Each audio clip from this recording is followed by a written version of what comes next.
What is going on, everyone? I hope you are all having a fantastic day. So today I just want to provide you with a quick update on what is going on in the way of stimulus, because as you may have heard, Senate Republicans did reveal their stimulus proposal yesterday. And while this does still have to go through the House of Representatives and the White House, this is being viewed as the ground floor or the bare minimum of what we can expect from the next round of stimulus checks. And there is some really great news in this proposal. So I want to give you this information in a quick and concise format. So my apologies if this isn't the most polished video ever, but I wanted to get you this information as soon as possible. All right, let's jump right into it.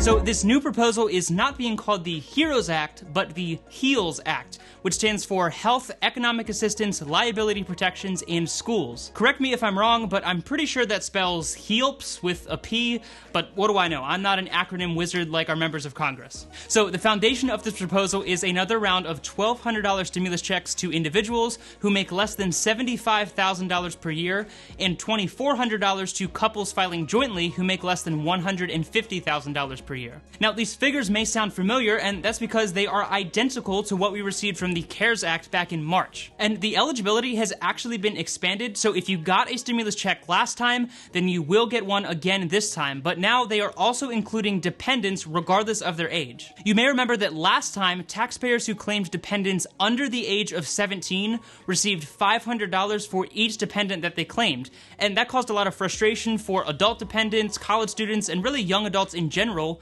who were really left out of this bill entirely. So that age limit has been removed, and the 3-dependent limit has also been removed, meaning every dependent you claim, regardless of their age, will mean an extra $500 in your stimulus check. I guess that means it's a pretty good year to be the Duggars. Now, I want to be clear, this does not mean that as a dependent, you will be sent a $500 check yourself.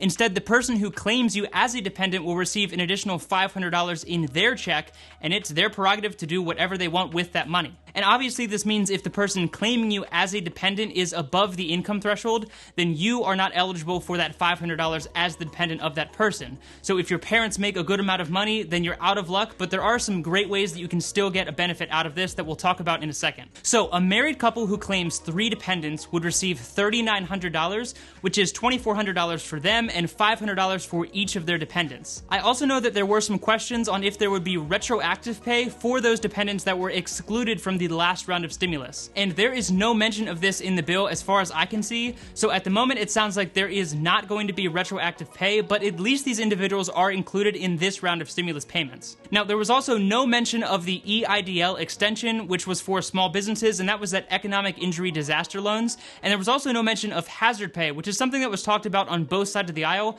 but it is not currently in this proposal. I also didn't see anything on an eviction ban extension, but this is something that Democrats were very supportive of, and I have a feeling that when debates do start between Republicans and Democrats, that this will be something at the forefront of their requests. Remember, this is the ground floor or the bare minimum that we can expect, and from here, Democrats and Republicans will negotiate back and forth, but the reason I'm covering this topic today is because we are going to see another round of stimulus, since Democrats and Republicans have both proposed plans that include another round of direct payments, but the finite details are still being worked out. Okay, now let's talk about unemployment, because with the federal unemployment boost of $600 per week coming to an end in just a few short days, this is something that has been at the forefront of a lot of Americans' minds. So just to rip the band-aid off, the proposal would reduce the $600 per week unemployment boost down to $200 per week for the month of August and September. Now, you would continue to also get whatever your state benefit is, so if your state gives you $200 right now,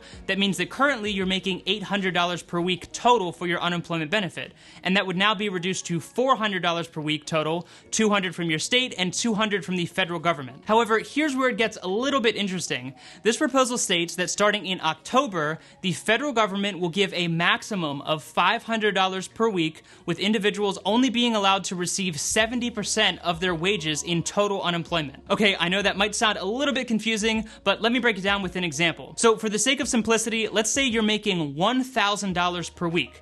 Well, then 70% of your pay would be $700 per week. So in this case, if your state gives you $250 a week, then the federal government is saying that they would give you the additional $450 in order to get you to that $700 per week total. So if you make a good amount of money, then the federal government government will actually increase the amount that they give you in October, since for August and September, they are only going to give you $200 flat under this proposal. But let's say you're only making $500 per week. Well, that means that 70% of your weekly income is only $350.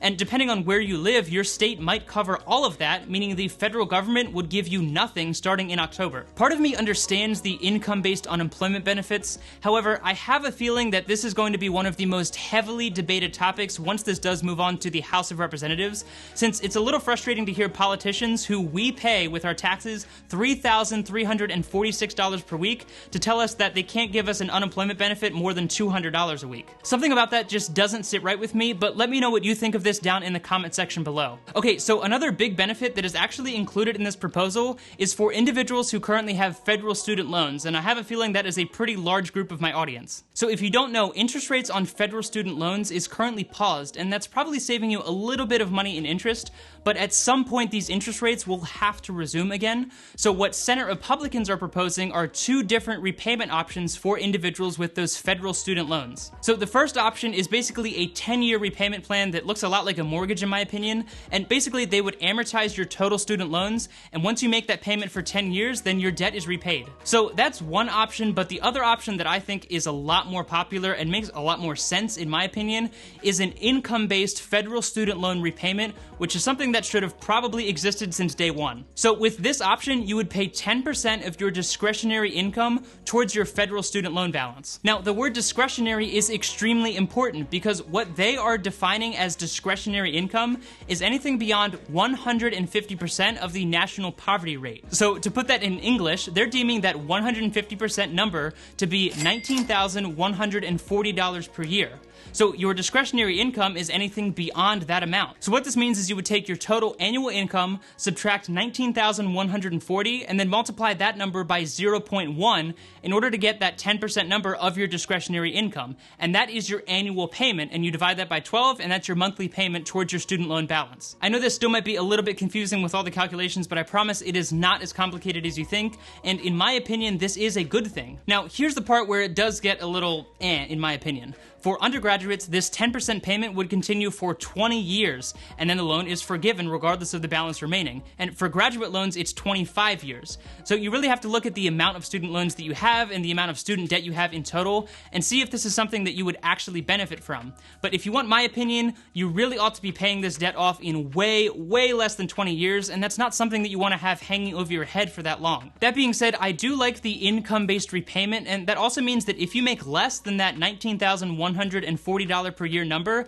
then you pay nothing. Beyond that, there are also sections to expand the PPP, $70 billion in funding for K through 12 schools, and $30 billion in funding for colleges, and a few different tax incentives for small businesses. But all of these things are really those finite details that I was talking about, and they're probably going to be negotiated and changed. But the main things that are almost going to stick for sure is those $1,200 checks plus $500 for dependents, the expanded unemployment program, though it is unclear what that weekly number will be, and probably some sort of student loan repayment option that we talked about earlier. So I know this video was a little short and not that polished, but I wanted to get you this information as quickly as possible since this is exciting and it's the first time that we have something that is actually concrete and we can only improve from here. Now, in my opinion, I wouldn't expect an actual check to arrive until mid to late August because this is just a proposal and it has to be finalized in the Senate, debated and finalized in the House of Representatives, and then signed off by the president in the White House. And if there's anything we've learned about Washington in the past few months, it's that tens of millions of people losing their jobs due to a horrible pandemic does very little in the way of motivating them to work faster. Boom. Roasted. However, this is some good news, and at least we know that there is another stimulus check coming our way, hopefully in the next month or so. So let me know what you think of all of this down in the comment section below. Remember to hit the like button and subscribe if you want to see more videos like this in the future, and remember to get your free $100 from SoFi using those links down in the description, because they'll give you $100 for free just for opening a SoFi Money and a SoFi Invest account. With that being said, thank you so much for your time. I seriously appreciate it so much. Take it easy, and I'll see you in the next one.